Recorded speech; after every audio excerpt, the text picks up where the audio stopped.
আচ্ছা, এটা কি বলছে যে log 7 বেস হচ্ছে 7, তার উপরে ভ্যারিয়েবল 343 মানে 343। তাহলে এটাও সেম আগেরটার মতোই, আমাদের বেস আমরা লিখে ফেলি আগে log 7, log 7 আর উপরে কি 343। আচ্ছা, তাহলে আমরা এই 343 কি করব, log 7 এর উপরে যদি আমরা পাওয়ার দেই 3, তাহলে কত হয়, 343 হয় 343। এখন এখন আমরা যে আমাদের একটা পাওয়ার চলে আসছে, ভ্যারিয়েবল আছে, বেস আছে। তাহলে এখন পাওয়ার আমরা জানি যে পাওয়ারটাকে সামনে নিয়ে চলে যাওয়া যায়, তাহলে সামনে নিয়ে যাই 3। আর এদিকে যেহেতু মিলে আছে, আমাদের বেস আর ভ্যারিয়েবল কি মিলে আছে, তাহলে কি এই পুরাটার নাম কি, এই মান কি হবে 1, এই পুরাটার মান হয়ে যাবে 1। তাহলে 3 × 1 কত, অ্যান্সার 3। এই যে অপশনে কি ছিল, অপশন ছিল 1 2 3 4, এই যে 3 আমাদের অ্যান্সার হবে। তারপরটা বলছে log 5, তার উপরে হচ্ছে ভ্যারিয়েবল কত 625। এটাও সেম, যে অবশ্যই আমাদের দেখতে হবে যে বেজের সাথে আমরা কি ভ্যারিয়েবলটাকে মিলানোর চেষ্টা করব, একই রকম করার চেষ্টা করব। তাহলে এটা আমরা কি লিখি যে লগ আমাদের বেজ হচ্ছে 5 আর ভ্যারিয়েবল 625। আচ্ছা, এটা কি লিখবো আমরা, 5-এর উপরে যদি আমরা পাওয়ার দিই 4, তাহলে কত হয়, 5-এর উপরে পাওয়ার 4, এটা মানেই কিন্তু 625। এই 5-এর উপর পাওয়ার 4 মানে কিন্তু 625। এখন আমাদের একটা পাওয়ার চলে আসছে, আমাদের বেস ভ্যারিয়েবল মিলে গেছে, এর মানে এটার মান হয়ে যাবে 1। আর পাওয়ারটাকে আমরা কি করব, সামনে নিয়ে যাব।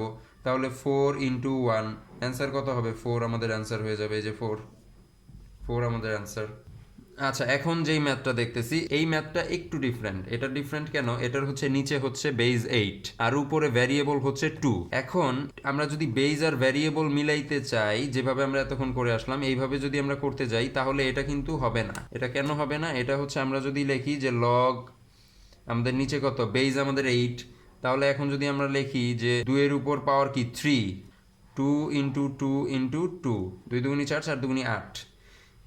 তাহলে কিন্তু হবে না। যদি আমরা এইভাবে লিখে বেজ আর ভেরিয়েবলকে মিলাই দিতে চাই, এরপরে যদি আমরা লিখি যে log 8 আর 2-র উপরে 3 মানে তো 8, তাহলে কি হবে, এটা কিন্তু তাহলে হবে না। কেন হবে না, এটা এই কারণে হবে না যে এই যে আমরা এখানে 2-এর উপর পাওয়ার 3 দিলাম, ভ্যারিয়েবলে কি দিছি, 2-এর উপর পাওয়ার 3, তাহলে 2-এর উপর পাওয়ার 3 মানে কি 8। আর আমাদের এখানে ভ্যারিয়েবল কত ছিল, 2। তাহলে আমাদের এখানে ভ্যারিয়েবল 2 আর এখানে হয়ে গেল ভ্যারিয়েবল 8। আমাদের কি মান ঠিক আছে, 2 এর মান কিন্তু এখানে এখানে হচ্ছে 2 আর এখানে 8। তাহলে আমাদের মানের তো পরিবর্তন হয়ে গেল, চেঞ্জ হয়ে গেল। তো চেঞ্জ করা যাবে না। এখানে আমরা যে আগেরগুলো আমরা কীভাবে করে আসছি, যে এই যে 5-এর উপর পাওয়ার 4, এটার মানে কি, এটার মানেই কিন্তু 625। এই 5-এর উপর যে পাওয়ার 4, এটা মানে কিন্তু 625। অর্থাৎ এখানেও ভ্যারিয়েবল 625, এখানেও কিন্তু ভ্যারিয়েবল 625ই। মানের কিন্তু পরিবর্তন হয় নাই, সেম আগেরটার ক্ষেত্রেও যে 7-এর উপর পাওয়ার 3 মানে কি 343, 343। তাহলে আমাদের এখানেও কিন্তু ভ্যারিয়েবল 343, মানের কিন্তু চেঞ্জ আসে নাই। একইভাবে এখানে আমাদের এমনভাবেই 8 নিয়ে আসতে হবে ভ্যারিয়েবলে, যাতে আমার এই যে 2, এখানে যে 2 ভ্যারিয়েবল আছে, এই 2-র মান যাতে অপরিবর্তিত থেকে যায়। তাহলে সেই ক্ষেত্রে আমরা যেটা করব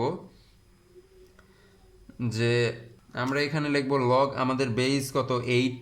তাহলে আমরা জানি কি, এই যে 3 √8 সমান সমান কত, 2।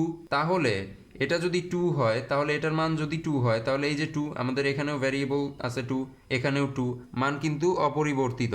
এখন যেটা করব যে এই যে আমাদের 8 আর 8 কিন্তু মিলে গেছে, আমাদের ভ্যারিয়েবল কিন্তু বেজের সাথে মিলে গেছে, বাট এখানে এই যে রুট তার উপরে 3, তো এইটাকে সরাইতে হবে। এটাকে যদি সরাইতে চাই, তাহলে কি করব, এইটার কিন্তু এটার মানটাকে আমরা বের করে নিয়ে আসবো। এটার মান কত, রুট তার উপরে 3, এটার মান কত, এটার মান হচ্ছে 1/3।